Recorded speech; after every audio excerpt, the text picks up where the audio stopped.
Well, it's not surprising that horses played a huge part in the development of Hollywoodland. When they started in 1923, we were still horse-centric. In the California days, when Hollywood was known as Nopalera, wild horses ran across the entire plain. In fact, visitors were encouraged to take horses with them when they left. It was horsepower and the horse energy that helped build America. Well, yeah, steam power, gas, and electricity slowly replaced horsepower. I remember my grandfather raised horses for the streetcars in Chicago. When they started the tract, 1923, the Hollywood Hills were inaccessible to anyone other than on foot or on horseback. So they needed horses to survey the property, and they needed horses to do the initial grading so that the heavy equipment could come into the area. The relationship with horses was integral to the development and engineering of the track. The East Coast has always had that image of the horses and the fox hunt and that sort of thing. And I think that's what they envisioned for the elegant European-style neighborhood of Hollywoodland. The equestrian component would be a draw.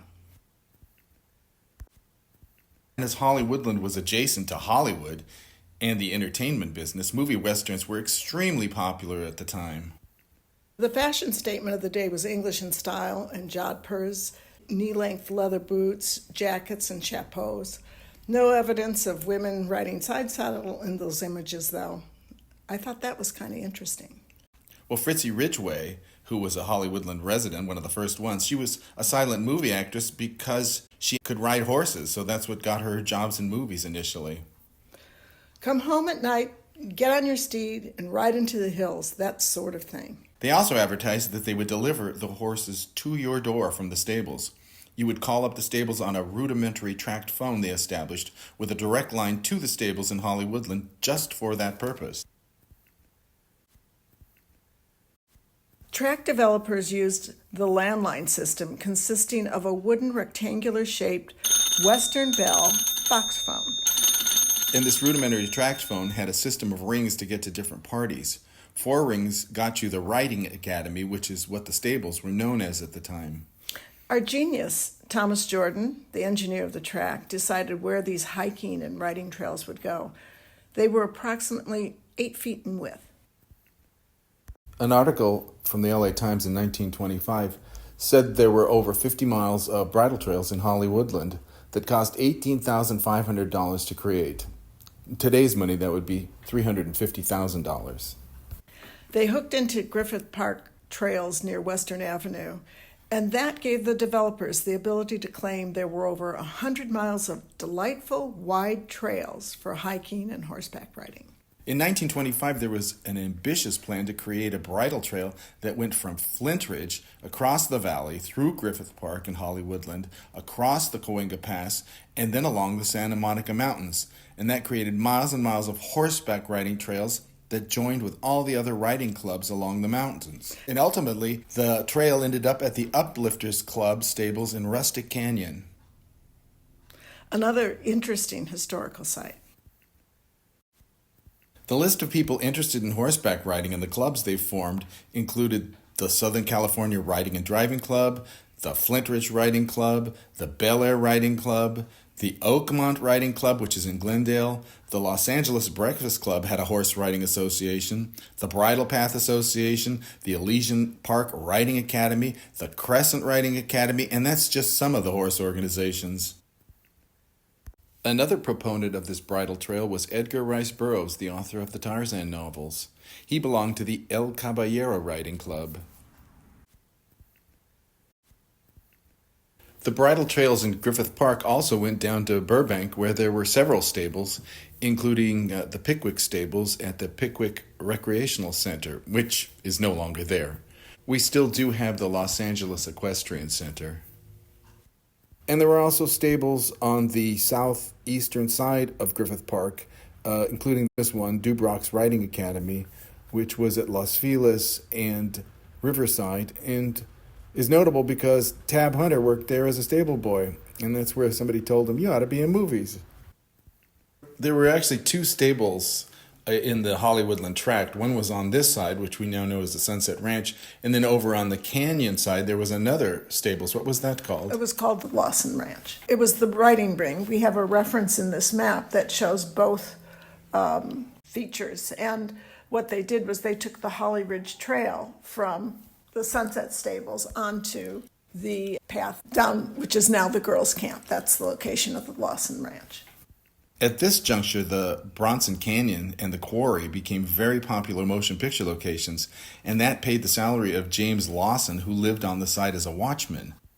The Lawson House in Brush Canyon was built with a permit pulled by Moses Sherman in 1930. Its address was 3000 Canyon Drive and shows that the house was adjacent to the parking lots. Well, we learned from Ray Long, who was here at the time, that most of the quarry facilities were left intact when the quarry closed down. Ray's father kept his horses and a mule that was Ray's in the former commissary building, using it as a stable. They built a corral along the south side of that structure. Phil Hughes, who grew up in Hollywoodland and lived at 2831 Holly Ridge Drive, he shared how he and his friends would ride from the Academy, also known as the Sunset Stables, onto Holly Ridge, down to Lambert, and then to Lawson Ranch, and return to the Academy. What happened to the Lawson Ranch? In 1944, the Sherman Company donated 440 acres of undeveloped Hollywoodland to the city of Los Angeles for the purpose of extending Griffith Park. And in 1948, Mr. Lawson received an eviction notice where he was informed that they intended to tear down all the structures because they wanted to clear the area for recreational purposes. Well, so that would mean that the Sunset Ranch is the longest running stables adjacent to Griffith Park? I'm inclined to think that the Sunset Ranch is the longest running commercial stables in the city and the county. The Academy building was probably the historic barn that currently stands today. It's a visually interesting piece of architecture with braces and trusses and, of course, wooden horse stalls. And there was a horse that came with the tract, and that was King the Stallion. And it seems that Woodruff claimed King as his own to ride around the development. A ledger, courtesy of the Sherman Library and Gardens, showed a bay gelding horse named King to be the only asset that didn't lose its $150 value between 1926 and 1931. Other assets like the riding ring, Academy, the Hollywoodland sign, the white dot, and the bus trolley depreciated significantly. Records show that the Sherman Company divested of the Sunset Ranch property in 1940, selling it to Eben Cole. Cole was a horseman, singer, and owned approximately 25 acres, mostly on the adjacent Burbank side. He owned the Sunset Ranch from 1940 to 1945, and then a man named Mr. Oakley purchased it in December of 1945. Well, he didn't own it very long before it was bought by Hollywoodland resident Bertha Mann. She and her husband moved up to Hollywoodland in 1933. She had asthmatic conditions, and he identified that when she was in Arrowhead, the symptoms didn't occur. So they bought in the hills. They loved the hills. And then they bought the stables. And at the same time, she bought the Hollywood Professional School down on Hollywood Boulevard near Western. This was where child actors went to school when they weren't performing to get something of an education. The stables was a perfect place for the actor kids to learn to horseback ride so they could get jobs in movie westerns like Fritzy Ridgway. Yeah, they probably had to do that type of stuff, be versatile in a lot of different things.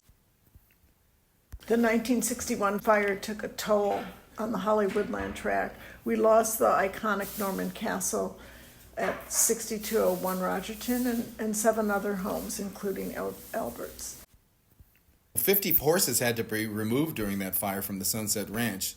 May 16th, I think, was the date.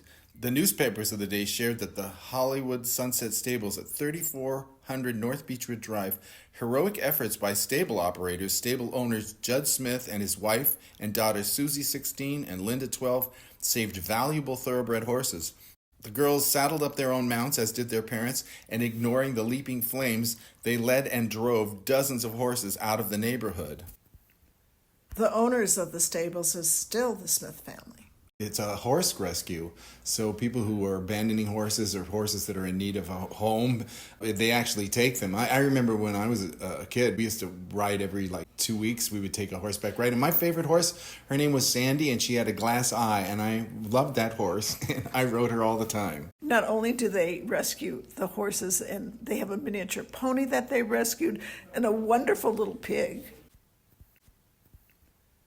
In 1940, the Sherman Company granted an ingress-egress access easement to the Sunset Ranch to access their property. People still wanted to access the Holly Ridge Trail, and they did so. They trespassed at 3180 Holly Ridge Drive. Which was a vacant private parcel, correct? And no one seemed to know that because the city even did that.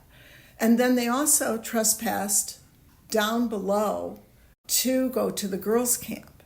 That was also accessed by private property owner at 3180. Well, yeah, but then in 2002, the owner of the property at 3180 Holly Ridge built a house. And so then the city realized they were trespassing.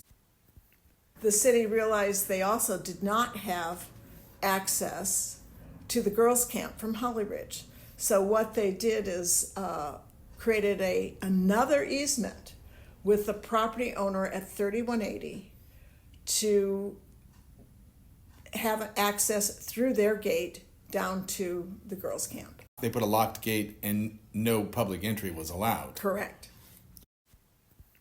After the home was built at 3180 Holly Ridge Drive, the neighborhood wanted access to get into the park. So what Tom LaBonge did, our councilman, he was going to change that. So what he did was he permitted, allowed, blessed people to use that private easement that the Sunset Ranch owned. So this is not the 3180, this is the actual easement into the stables. Correct. What he did to access the Holly Ridge Trail was he built a 22-space parking lot at the base of Beechwood, where the easement starts, and a switchback, an illegal switchback that went from that parking lot, the base, to the top of Holly Ridge Drive without any permits, without any funding, with no public input. It was completely bootlegged. No environmental studies, no budget hearings, no public hearings. And illegally went on the ranch's ingress-egress easement. So what did the stables do? They took them to court. They had a lawsuit? Yes. And they not only won in court, but they also won an appeal. But we all have to fight for our private property rights. And we have to fight for our neighborhood.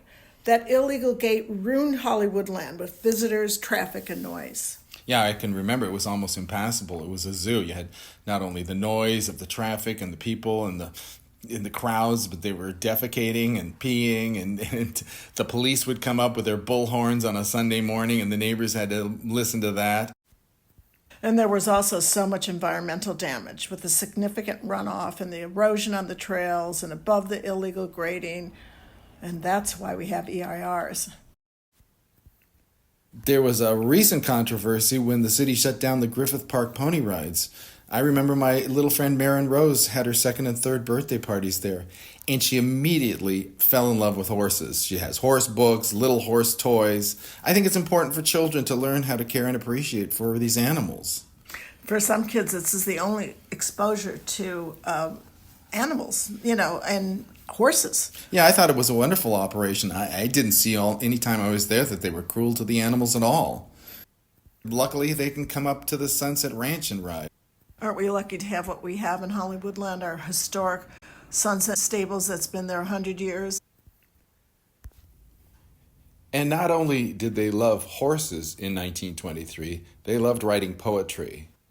A leaning through a wooded spot, O wild abandoned, clippity-clop, do mount your steed and come and ride through Hollywoodland by my side.